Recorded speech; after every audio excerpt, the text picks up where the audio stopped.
and welcome back to the Scenario 7 podcast.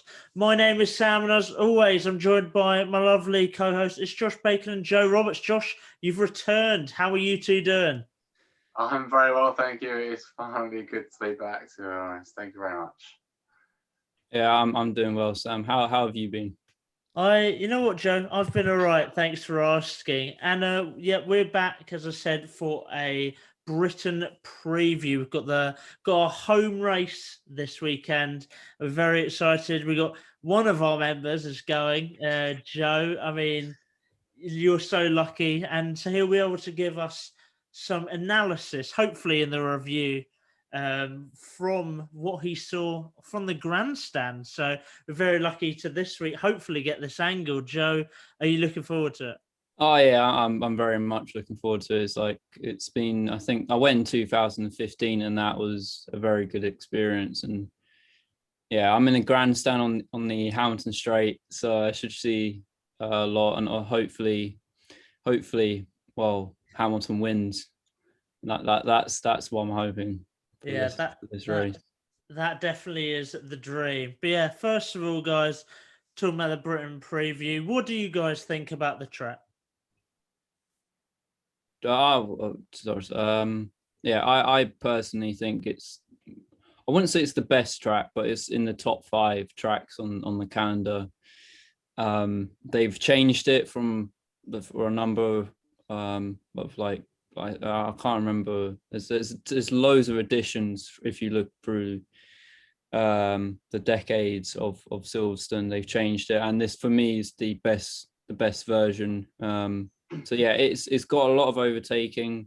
You need straight line speed, but also the downforce to carry through some of the sections with fast high speed corners. So for me, I think it's a very, very good track.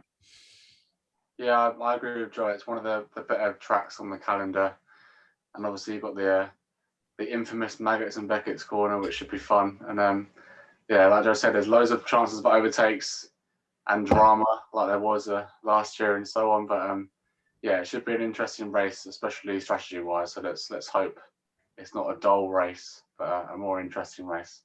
Yeah, there's certainly, we've seen the past strategy involved, as Joe said, high power, high downforce track with as high tyre wear. We've seen a lot of tyre blowouts. I mean, first of all, Hamilton last year comes to mind, and then you have 2017 where both the Ferrari gets punctures. So we've seen the Pirelli compounds fail at this track many a time because of the higher tyre wear, which does add another level of excitement because you never know who's going to happen to next. This week is there's a new feature, and that is sprint qualifying, which it's been tested 3 races this year. Britain and then Italy and Brazil are the other 2, which could change, but we'll have to see. And because it's new, just going to run you through it before the others give their thoughts. So Friday, we have FP1 and quali normally. FP1, FP2, but we've got qualifying on Friday. Then Saturday, we have FP2 in the sprint race, which will be 17 laps, no required pit stops, just racing to its purest, and it's hopefully going to be really exciting, where the top 3 get up to 3 points. So first get 3 points, second get 2 points, and third get 1 point. And then where people finish for the sprint race is where they will start on Sunday, where the race will go ahead as normal. Guys, what do you think about this new format? Do you think it's a positive thing? Before I give my opinion, I just want to say that obviously you said that there's different changes, but like you said, I think the timings have changed for each session, so everything's been moved back. So nothing's in the morning. So the free practice sessions aren't in the morning anymore. Everything's in the afternoons and evenings. So just be aware of that for those who are watching. But yeah, I think the concept of it, I think that like they're trying new things, but I'm not sure how well this concept's going to work, because I think people will just pretty much stay in similar positions to where they qualify as to normal qualifying as to where sprint qualifying. But I do think it will possibly benefit a few drivers, which I will go on to say in my predictions for the race. But yeah, I like the idea that they're trying to bring new things to Formula One, but I'm not quite sure if this concept is quite the right idea as of now. Yeah, I kind of agree with Josh, and I kind of don't. As in, I've seen some wacky ideas that F1 have come out with, like the elimination format of like it's like every 2 minutes, which was a bit stupid because it would basically cause the same thing. It was repeated the trend of having, I think it was like just it's either Red Bull or Mercedes just up front. So I don't think this format, I think, is probably the best that F1 have come up with. Again, I'm not sure if it'll mix everything up, but I do think it will make things interesting in terms of the fact if for example Verstappen had a like blowout and his engine went, he'd be starting at the back. If Hamilton somehow like crashes into Verstappen, or it could heighten the drama of the race. But I think they would have to be very careful on what tracks they put at. So I like they're trying different things, but I think it might just basically cause the inevitable, but having the same contenders. But this might benefit the teams like Williams and the lower midfield of Alpine and Aston Martin. So it could work, but it might just backfire in their face. Yeah, I mean, unlike you guys, I've really positive outlook on it. I think it's going to be mint. I think it's going to be great. Just raw racing. And one of the things that no one's really drawn attention to that I think is really positive is at the moment the current format is great, and it definitely the current format puts so much on quali, but you have FP1, FP2, and FP3. They're just nothing. You basically have 3 sessions in a row where you can everything you want to do. You can just drag out. You don't really have to try this. I mean, they have one practice and then quali. Like they have to get everything done. They have an hour to sort everything out for quali, and then they have an hour to sort everything for the sprint race. So I think it's great for practice, and it makes it more exciting in terms of that point. I also think it opens F1 to have like a variety of qualifying. So, for example, it's track dependent. So, for example, you have sprint quali around some tracks. Some tracks that won't work. For example, Monaco sprint quali would be completely pointless because you can't overtake there anyway. So maybe they can try like you have it in the F1 game, one shot qualifying. You have one lap, or just like mix it up. Oh my! No, so you have different qualifying for each race. It keeps it interesting. I think it attracts more fans to F1. And to be honest, I think sprint quali will be a real success. Well, I hope it can anyway. I disagree that Williams will be good here because I think that this will kind of ruin them. I'm pretty sure Russell said in an interview he doesn't think it will really suit the car because they're good in quali because they don't have any dirty air. When their car comes into dirty air, there's been a few races this year where they've just dropped down the pack. So I think that sprint quality could hinder them. But overall, I think it's great. It's basically what Baku in the last few laps was like this year. Remember how fun that was? That was fantastic. The only real negative is that if someone qualifies like not in sprint race, but qualifies in last, or like one of the front runners, it kind of gives them an extra mini race to get nearer the front. So you don't really have that drama of someone coming from last to first. They can go from last, gain a few places, maybe start 13th, and then it's 13th to try and get forward. But yeah, I think it's a great idea, and I'm really excited for it. But anyway, moving on to fond memories of Britain. What are your guys' favourite races in the past from Britain? Yeah, I'll Yeah, let you go, go go. first. No, Josh, you go. Oh, so kind, Charles, so kind. I think the inevitable was going to happen for this one. But I've gone with the first race of last year's calendar, where the drama with all the tyre failures in the last few laps. I think it started with Bottas, and then Sainz followed shortly after, and then obviously on the last lap, Hamilton, with the drama of going through Maggots and Beckett's in the last few corners with only 3 tyres, and Verstappen just chasing him down but couldn't quite do it in the end. But yeah, I think that just shows what the track's like with high tyre wear, and it's just constantly changing the strategy. Just means everything. With like if Verstappen didn't box to get the fastest lap, he would have got the win. So it was a win-loss situation there for Red Bull. But yeah, I think that race just showed what drama this track can bring, and how teams who also aren't performing well can still perform well at that track.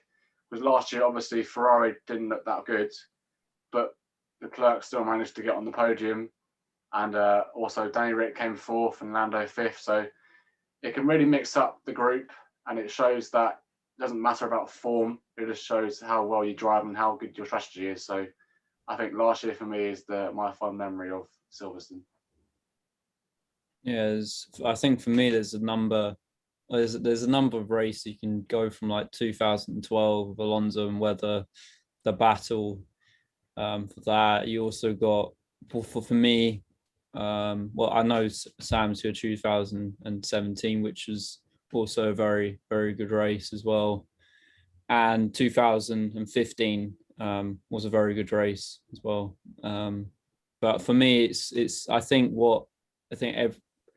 everybody at the time knew would basically put Hamilton on a step towards, I think, probably greatness, is 2008.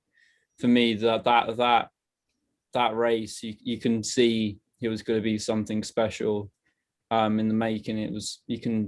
It's very similar to the way that Verstappen basically got in his car and won Spain in 2016, I think it was. So I think for me, I think that race put Hamilton on the pedestal of becoming one of the greats of the sport. He led by like 53 seconds. I think he lapped everyone except from the podium. So yeah, it was torrential rain, difficult conditions. He ended up being a class of his own and nearly lapping the whole field.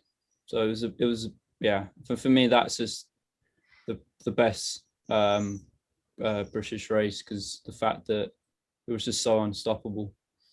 Yeah, no, as you mentioned there, my race is 2017. I'm going to talk about. It was a brilliant race for the Mercedes, as this track has been for a while. Mercedes have historically done very well here, starting in quali where Hamilton finished first, with Raikkonen and Vettel, the 2 Ferraris, second and third. Hamilton in qualifying on pole, equal Jim Clark's record for the most poles at the British Grand Prix. He went on to equal another record later, but yeah, started off very exciting. We had Kvyat and Sainz, the 2 Toro Rossos, hitting each other on lap 2, causing a safety car and Sainz to retire. And then the drama towards the end was fantastic. Joe, I imagine watching this was over the moon as both of the Ferraris fell apart. We had on lap 49, we had Kimi getting a puncture, which dropped him from second to third. Kind of got lucky because he was near the pits when it happened. And then on lap 51, Vettel got a puncture, dropping him from third to seventh, which really hurt his chances of winning the title. It finished Hamilton, Bottas, Raikkonen as the top 3. Hamilton equaling the record for the most British Grand Prix wins. and putting Hamilton 1 point behind Vettel in the standings, which Hamilton in the end did win. And a few other people that I liked that did well in this race. We had Ricciardo starting 19th, finishing 5th for Red Bull. Brilliant race from him. And we had the best driver that's not in Formula One, Nico Hulkenberg, bringing the Renault home in 6th because he's an elite driver and should be in F1. But yeah, let's move on to what you expect to see this weekend. Yeah, what are your 5 things that you're expecting or predicting to happen? I think, no, you've mentioned Bottas there coming in second. I don't think he's going to do this too well this weekend for one reason only. I think the sprint race is going to cost him. I think he's going to get some sort of damage or crash out, and he's going to start on Sunday towards the back. And obviously that's going to dampen his chances of getting a podium. And we all know how the Mercedes doesn't really perform well when he's behind other cars. So that's my first one. And then I know you said earlier how in an interview, Russell was like, it's not going to suit us because we're a one-lap car, not really a race. But I disagree. I think he's going to get his first points because he's going to benefit from the sprint race again, and he's going to qualify well, hold the position, and then just win points. Just it could have happened in Austria if it wasn't for Alonso, but we move on from that. I've also put the Alpines to struggle. I just think that they qualify well, but I don't think their overall race pace is that solid. So I think they'll struggle this weekend. And then 2 more things about the sprint race. I think Ricciardo will benefit from it because we all know how he's struggling in that McLaren to perform on 1 lap. But then after that 1 lap, he goes to the race and he always jumps up loads of positions. So I think he'll benefit from that. And then also I think a Haas driver will ruin someone's starting position in the race in the sprint qualifying. I reckon they'll crash into someone. Which Haas driver? I wonder. I'm not saying which Haas driver. I'm just saying a Haas driver because they're both at the back. All right. Don't even say who. Oh, I'll follow on from that. I think Mazepin will cause a crash in the sprint race and also the actual race as well. I think Hamilton's going to get back on form and do a clean sweep, fastest lap, win the race, and also pole and win the sprint race as well. I think Max Verstappen is not going to be on the podium. And I think a McLaren will be on the podium as well. Is that 3, isn't it? That's 4. It's 4. And then last one, there'll be a red flag in one of the sessions. Nice. There's some generic ones they are, Joe. Yeah. Not generic. Well, at the moment, it's been quite a trend in F1, so I thought just add that in. Fair enough. One of yours, Joe, is one of mine. I've put a red flag in sprint race.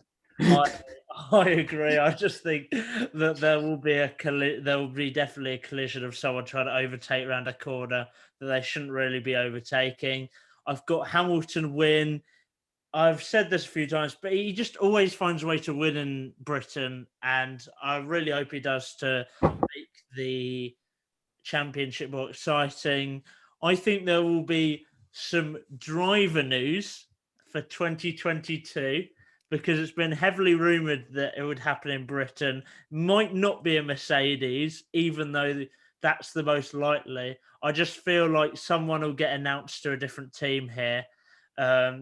I don't know I don't have inside knowledge on that, just a prediction. I don't think there will be a tyre blowout. A lot of people say, because this track is so notorious for them, a lot of people have been predicting that there will be some. I don't think there will be. Pirelli have been testing out new compounds in Austria, and they're using them for Britain. And I think I'm the only one who has faith in Pirelli that they've designed some new tyres which are good. And hopefully they won't just pop under pressure. And finally, I've got unlike Josh, Williams to struggle. As I mentioned earlier, they're good in qualifying, but they'll absolutely fall apart in the sprint race. And yeah, that is my 5 things to expect. And finally, let's move on to our top 5, starting from first, finishing with 5th. No, start from 5th. Start from 5th. No, we're Go starting 5th to from first. to 5th. No, go 5th to first. Josh, you go. So boring. Well, I'm going to start from 5th to first. So, in P5, I agree with Joe that a McLaren is going to get on the podium, but I think it's not going to be Ricciardo. He's going to come 5th. Ricciardo's coming 5th. Oh my word. And I've got Perez to come 4th. And I've got, obviously, Norris to come 3rd. And I disagree with you again, Joe. Verstappen is going to get top 2. He's going to get on the podium, but it's only going to be 2nd. And Hamilton is going to get the clean sweep, like you said, and win the whole thing. That's my prediction. Well, I'm going to start from what Sam said, 1st to 5th. I'm going to go Hamilton will win the race with fastest lap. Bottas will be 2nd. Norris will be 3rd. Verstappen will be 4th, and Perez will be 5th. Yep, that sounds exciting. I have got Hamilton 1st, Verstappen 2nd, my boy Perez 3rd, Bottas 4th, and Lando 5th. Oh, so mine's the most exciting one then. Excuse me. What do you mean? I've got no Bottas involved. I've got Ricciardo 5th. True. Well, we can squabble all day about whose is right, whose is more exciting. But that's right. No, okay. You calm yourself, Josh. And but yeah, we need to finish there. And that wraps up our preview for the British Grand Prix. We'll join you on Monday for a review. Joe will be doing it from the grandstand. And yeah, thank you for watching. Thank you for listening.